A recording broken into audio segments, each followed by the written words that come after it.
Olá, turma, tudo bem? Bora lá para a nossa leitura de hoje, mais um dia, né? Nós já estamos caminhando dentro dessa semana 42, né? A nossa segunda semana dentro do Novo Testamento. E hoje já é o dia 2 dessa semana, né? Terça-feira, dia 10 de outubro, 10/10. Vamos orar, entregar esse momento para o Senhor e a gente já vai começar a leitura de hoje. Jesus, eu quero te agradecer, Pai, por esse momento, eu quero te agradecer por esse dia que o Senhor tem nos dado, debaixo da tua graça, debaixo da tua misericórdia, do teu favor. Como é bom entender isso, Senhor, estar debaixo da graça, desse favor imerecido do Senhor, desse derramar do teu Espírito Santo sobre nós, que nos capacita a vencermos o pecado todos os dias. Jesus, como é bom entender o que é a graça, quando nós entendemos que essa capacitação, Senhor, que vem do Senhor para nos ajudar nas nossas fraquezas, que nos então capacita a vencer mesmo o pecado todos os dias. Nós somos muito gratos, Deus, pelo Senhor ter nos dado o Espírito Santo para isso. Muito obrigada, Jesus, por aquilo que o Senhor tem ministrado no nosso espírito, por aquilo que o Senhor tem falado aos nossos corações. Há uma gratidão muito grande, Deus, por aquilo que o Senhor tem nos ensinado, por aquilo que o Senhor tem feito em nosso favor, Jesus. Muito obrigada, Deus, por aquilo que o Senhor já está fazendo até aqui. Eu glorifico ao Senhor, Pai, porque o Senhor tem sido muito bom para nós. Muito obrigada, Jesus. Fala conosco mais um pouquinho essa noite, Senhor. Ministra o nosso coração de maneira especial. Te pedimos em nome de Jesus. Amém, queridos? Vamos lá, então? No nosso dia 2, a gente vai avançar um pouquinho dentro do livro de Mateus.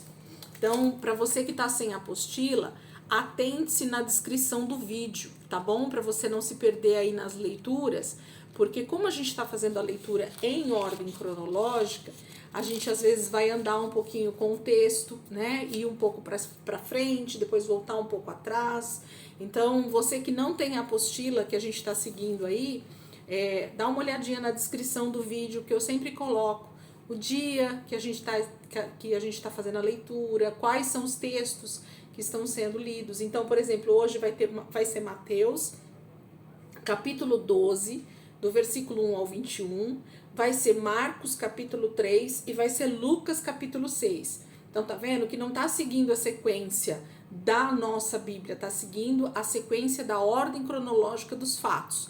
Parece difícil, mas se você acompanhar os textos certinho, você vai perceber que você vai entender melhor a Bíblia, você vai entender melhor os acontecimentos. E aí você vai gostar mais de ler assim do que ler na sequência, porque você vai entender um pouco melhor, tá bom? Então, atente-se aí na descrição, ou você que tá com a apostila, segue a apostila aí, tá bom?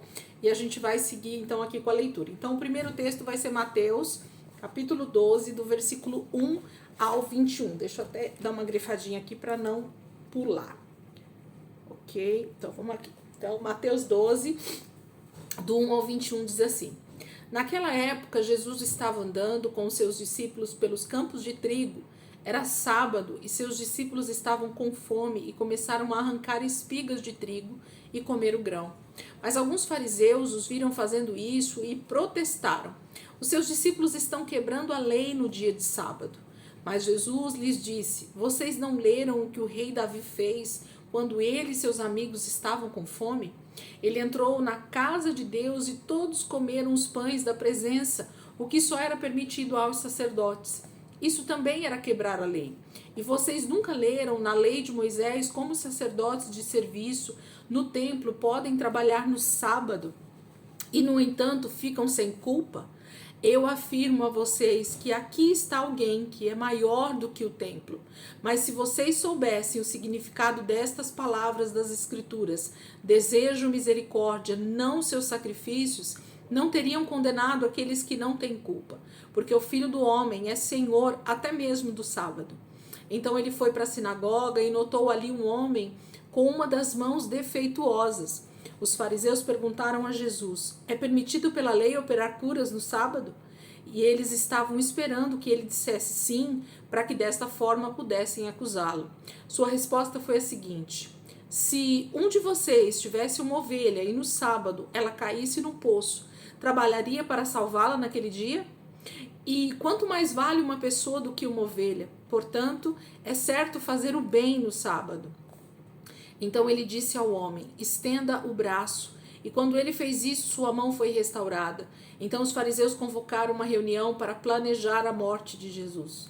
Mas Jesus sabia o que estavam planejando e deixou a sinagoga. Muita gente veio atrás dele e Jesus curou todos os doentes que haviam entre eles. Mas advertiu os curados de que não saíssem contando que os havia curado. Isto cumpriu a profecia de Isaías a respeito dele. Olhem para o meu servo, vejam o meu escolhido. Ele é o meu amado, em quem a minha alma se alegra. Eu vou pôr o meu espírito sobre ele, e ele julgará as nações. Ele não guerreia nem grita, ele não levanta sua voz. Ele não esmaga o galho que está quebrado, nem apagará a luz que está fraca. A sua justiça vencerá no final, e o seu nome será a esperança de todos os povos. Então a gente está aqui, né, começando a leitura de hoje com o capítulo 12, e ela faz menção a respeito dos mesmos textos que a gente leu, se não me engano, ou ontem em João, ou no domingo, né? Então, são os mesmos textos escritos agora por Mateus, e por isso que a ordem cronológica traz, então, Mateus capítulo 12. Fala desse momento em que eles estavam colhendo as espigas, e era no sábado, e então os fariseus replicam, né? Repreendem Jesus e os seus discípulos, e Jesus explica para eles de que fazer o bem, ajudar o próximo, alimentar quem precisa, fazer aquilo que é justo, obediente, o que é nítido como justiça, é permitido sim aos sábados. A lei do sábado, ela tem a ver com o nosso descanso no Senhor.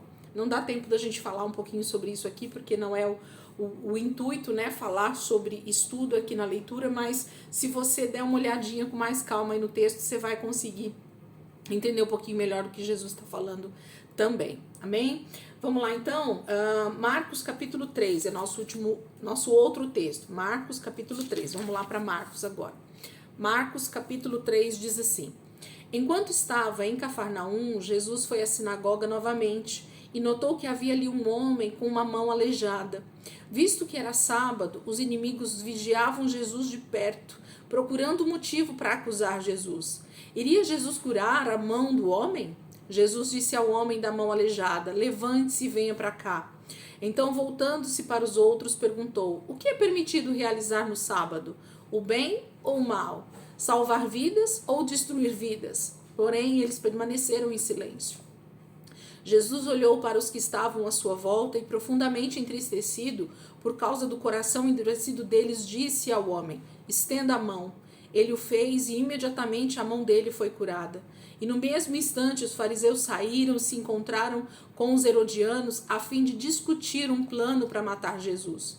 Enquanto isso, Jesus e os seus discípulos retiraram-se para o mar, seguidos por uma enorme multidão vinda de toda a Galileia, da Judéia, de Jerusalém, da Idumeia, da região do outro lado do Rio Jordão e até da região de Tiro e Sidom, porque a notícia dos milagres dele havia se espalhado para longe, e multidões vinham para ver Jesus com os próprios olhos. Ele ordenou aos discípulos que arranjassem um barco para evitar que a multidão o comprimisse na praia, porque ele tinha curado a muitos naquele dia, e grande número de doentes estava aglomerado ao seu redor, procurando tocar nele. Em qualquer lugar onde os espíritos imundos o viam, caíam aos pés de Jesus, gritando: o Senhor é o Filho de Deus. Porém, ele os advertia severamente de que não contassem quem ele era.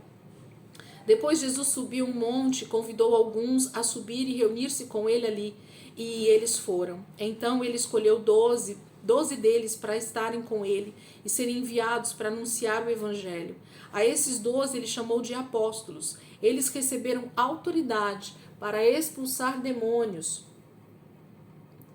Estes são os nomes dos 12 que ele escolheu: Simão, a quem ele deu o nome de Pedro; Tiago, filho de Zebedeu, e João, seu irmão, que Jesus chamou de Boanerges, que quer dizer filho do trovão; André, Filipe, Bartolomeu, Mateus, Tomé, Tiago, filho de Alfeu, Tadeu, Simão, membro do partido dos Zelotes, e Judas Iscariotes, aquele que traiu Jesus. Quando Jesus voltou para casa onde estava hospedado, o povo começou a se reunir outra vez e logo veio tanta gente que não podiam achar tempo nem para comer. Quando os familiares dele souberam do que estava acontecendo, vieram tentar levá-lo consigo para casa. Ele estava fora de si, diziam eles. Mas os mestres da lei que haviam chegado de Jerusalém diziam: o problema dele é que está dominado por Beelzebu, o príncipe dos demônios. É por meio dele que ele expulsa os demônios. Jesus chamou a todos e começou a ensiná-los por meio de parábolas. Como pode Satanás expulsar Satanás? Um reino dividido contra si mesmo cairá. Uma casa que estiver dividida contra si mesma será destruída. E se Satanás está lutando contra si mesmo, como pode ele realizar qualquer coisa? Ele não subsistiria. Ninguém pode entrar na casa de um homem forte e levar os seus bens sem antes amarrá-lo. Somente então a sua casa poderá ser saqueada e roubada. Eu afirmo a vocês a verdade. Qualquer pecado e blasfêmia do homem podem ser perdoados, mas a blasfêmia contra o Espírito Santo nunca será perdoada. É um pecado eterno. Ele lhes disse isso porque eles estavam afirmando: ele está com o espírito imundo. Então sua mãe e seus irmãos chegaram à casa onde ele estava ensinando. Eles ficaram do lado de fora e mandaram chamá-lo. Muitas pessoas estavam sentadas ao seu redor e lhe disseram: sua mãe e seus irmãos estão lá fora e querem vê-lo. Ele perguntou: quem é minha mãe? Quem são meus irmãos? Depois olhou para aqueles que estavam assentados em volta dele e disse: estes são minha mãe e meus irmãos. Todo aquele que faz a vontade de Deus é meu irmão, minha irmã e minha mãe. Então, Jesus, ele está agora diante lá da primeira situação com o homem da mão aleijada, né? Em algumas traduções está a mão ressequida, mas aqui a gente tem essa tradução um pouquinho mais fácil, né? Nessa Bíblia que a gente está lendo esse ano, então fala da mão aleijada. E aí quando Jesus faz o milagre, acontece todo esse alvoroço, né? Deles tentarem acusá-lo e buscarem matar Jesus e já se reunirem para isso. Jesus então sai e começa o seu ministério, né, avançando com os discípulos ali.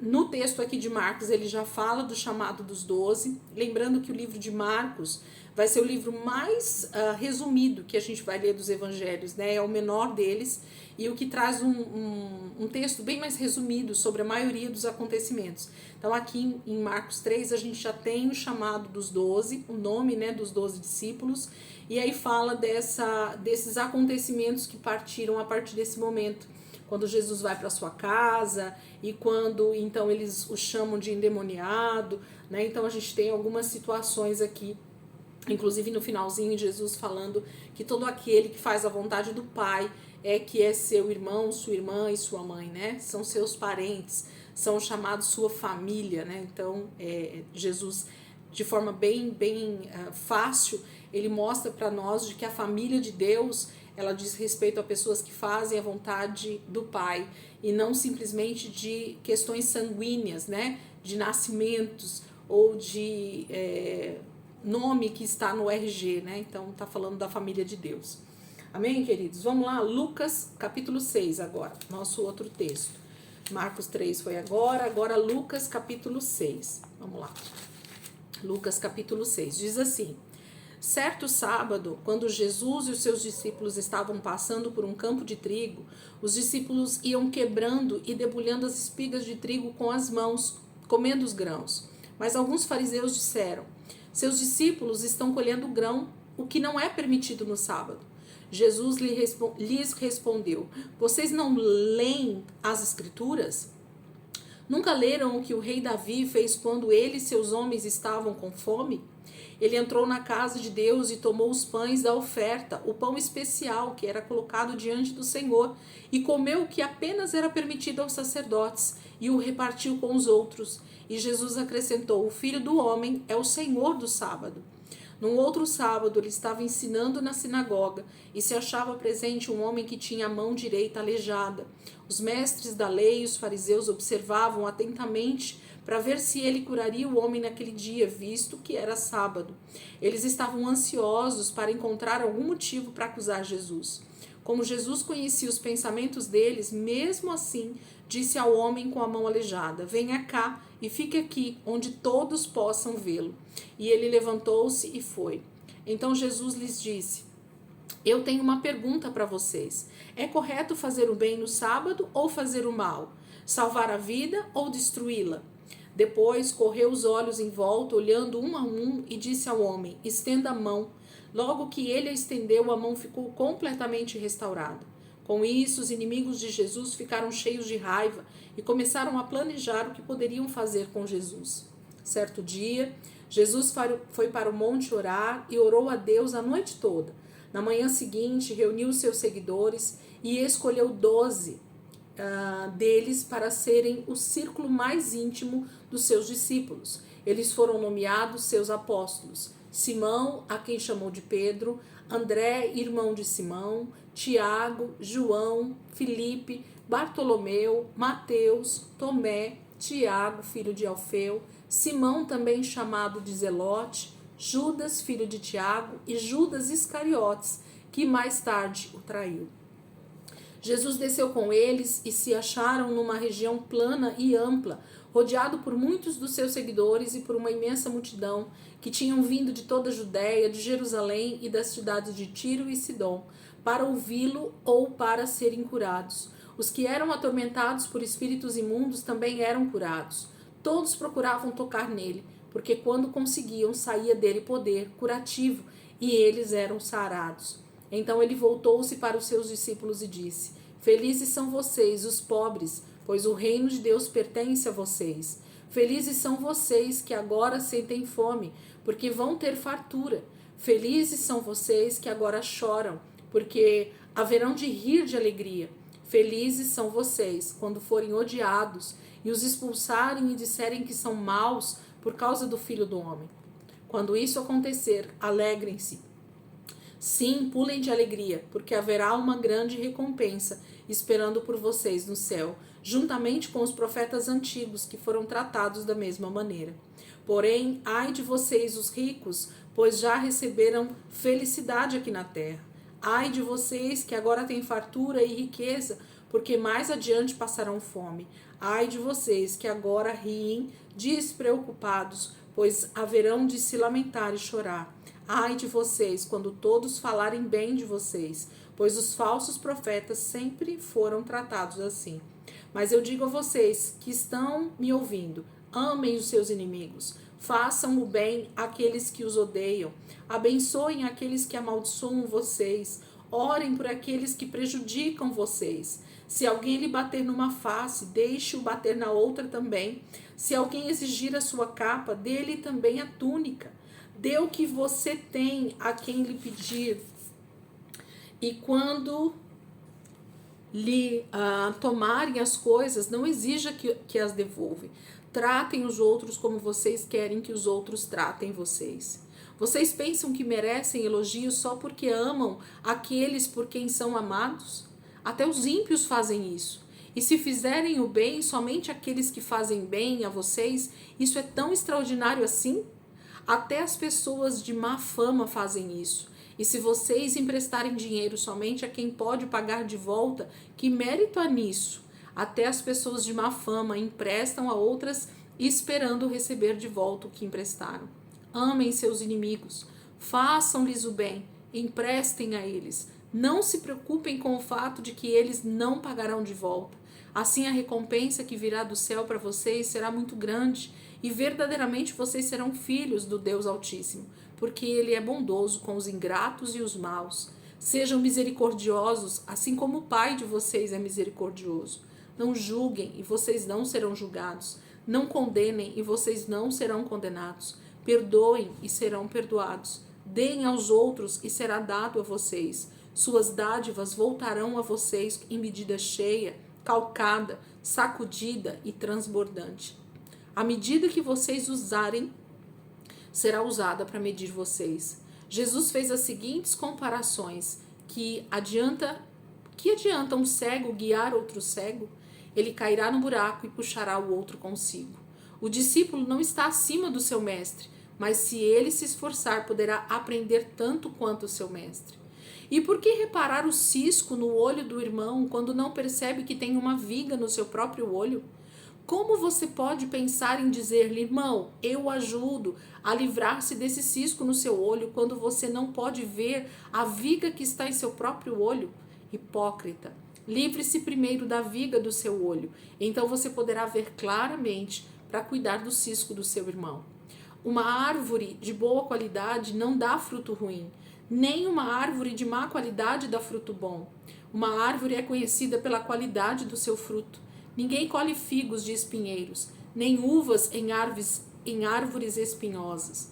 Um homem bom do seu bom coração produz boas obras, e um homem mau de sua maldade produz más obras, porque a sua boca fala do que está cheio o coração. Por que vocês me chamam Senhor, Senhor, se não me obedecem? Porém, todo aquele que vem a mim ouve as minhas palavras e me obedece. É como um homem que constrói uma casa sobre um alicerce sólido, posto em cima da rocha firme. Quando vier a inundação e as águas baterem contra aquela casa, ela continuará em pé, pois está solidamente construída. Porém, aquele que ouve a minha palavra e não obedece é como um homem que constrói uma casa sem alicerce. Quando as águas baterem naquela casa, cairá e será desmanchada num montão de ruínas. Jesus, aqui no capítulo 6 de Lucas, ele tem o mesmo acontecimento da mão ressequida, né, do homem lá, da mão aleijada. Ele fala sobre ser Senhor do sábado e ele começa o chamado Sermão do Monte, Sermão da Montanha, as bem-aventuranças, né, que alguns falam por causa justamente dos felizes são vocês, e ele começa esse grande sermão ensinando os seus discípulos e a multidão. E fala aqui também do chamado dos 12, no capítulo 6. Esses trechos aqui do Sermão do Monte são tão ricos em ensinos, em fundamentos espirituais, que se nós pudéssemos, tiraríamos horas e horas aqui para a gente meditar nisso, e a gente teria muito conteúdo, muita riqueza realmente, né? Se vocês colocarem estudos sobre essa parte, vocês com certeza vão achar coisas muito ricas aí na internet, no YouTube, ou mesmo se vocês realmente se dedicarem a ler um pouco mais profundamente aí os textos com mais calma, né? E irem buscando, o Espírito Santo está pronto a ensinar cada um de nós de maneira muito particular, porque Jesus está falando de forma muito simples, muito clara, né? A gente só precisa ter tempo com a palavra, passar tempo com a palavra, e com certeza o próprio Espírito Santo vai nos ensinando aquilo que precisa ser passado naquele momento sobre aquele assunto, tá bom? Então, terminamos aqui nossa leitura de hoje em Lucas 6, deixa eu já marcar aqui também. Quem tiver podendo marcar aí fica mais fácil pra gente entender se depois a gente leu todos os textos aqui, né, do Novo Testamento, porque como vai andar, então eu preferi então nesse momento já começar a marcar aqui pra ficar mais fácil pra gente, tá bom?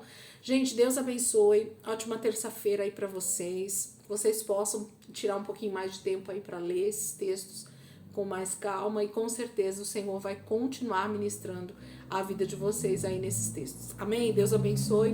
Ótimo dia para todos.